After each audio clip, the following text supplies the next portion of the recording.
அமெரிக்க அதிபர் ட்ரம்ப் என்ன சொல்றார் அப்படின்னா, அவர்தான் அதாவது அமெரிக்காவும் இஸ்ரேலும் சேர்ந்து இந்த போரை ஆரம்பித்து வைத்தார்கள். இன்று 13வது நாள். 13வது நாள்ல ஒருவர் மாறி மாறி தாக்கிக் கொள்கிறார்கள். அமெரிக்க அதிபர் ட்ரம்ப் என்ன சொல்றாருன்னா, அமெரிக்காவுக்கு வெற்றின்னு சொல்லி அவர் சொல்லிட்டு, அமெரிக்காவுக்கு வெற்றி என்றாலும் போரை நான் இப்போது நிறுத்த மாட்டேன், இந்த சூழலில் இன்னும் கொஞ்ச நாள் போர் நடக்கும். ஏன் அப்படின்னா, ஈரானுடைய அதாவது அதிபர் ட்ரம்ப் சொல்வதுதான், ஈரானுடைய பெரும்பாலான ஏர்ஃபோர்ஸை அழித்து விட்டோம், ஏவுகணைகளை அழித்து விட்டோம், அந்த ஏவுகணைகள் தயாரிக்கக்கூடிய ஃபேக்டரியை மட்டும்தான் அழிக்கணும், அதையும் முடிச்சுட்டு வந்துட்டோம்னா நாங்கள் கம்ப்ளீட்டாக முடிச்ச மாதிரி. நாங்கள் 2 வருஷத்துக்கு ஒரு முறை மறுபடியும் ஈரானோட போர் செய்யாமல் இருக்க இது எங்களுக்கு தேவைப்படுகிறது.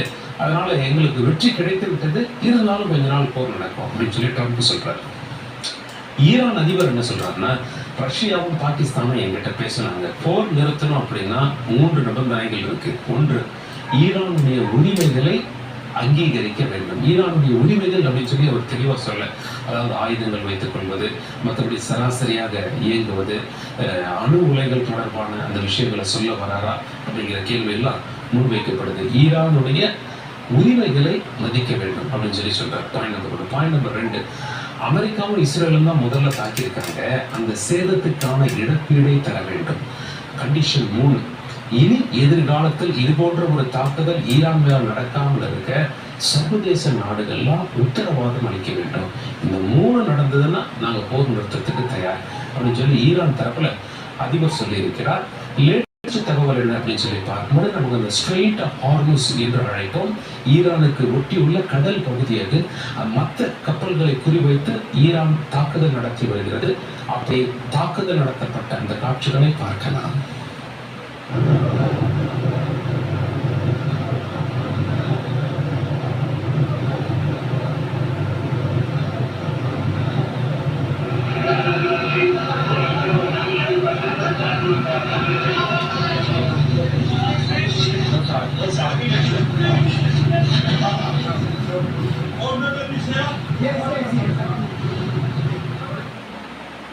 இன்னொரு பக்கம் ஈரான் மற்ற கப்பல்கள், அதாவது அமெரிக்கா, இஸ்ரேல், இந்த 2 பேருக்கு யார் நண்பர்களோ அவர்களை தாக்கி வருகிறார்கள். இந்தியாவை பொறுத்தவரைக்கும் என்ன சொன்னாங்க, நாம முன்னாடி ஈரான் கிட்ட இருந்து நிறைய வாங்கி வந்தோம், ரஷ்யா கிட்ட இருந்து நிறைய வாங்கி வந்தோம், அமெரிக்காவுடைய தலையீட்டால் அமெரிக்காவுக்கும் ஈரானுக்கும் பிரச்சனை, அமெரிக்காவுக்கும் அவங்களுக்கு ரஷ்யாவுக்கும் பிரச்சனை, இதனால இந்தியா வாங்கக்கூடாதுங்கிற மாதிரிலாம் கண்டிஷன் அமெரிக்கா போட்டாங்க. அதனால நம்ம ஈரான் கிட்ட வாங்குறதே குறைச்சிருந்தோம், ரஷ்யா கிட்ட வாங்குறதே குறைச்சிருந்தோம்.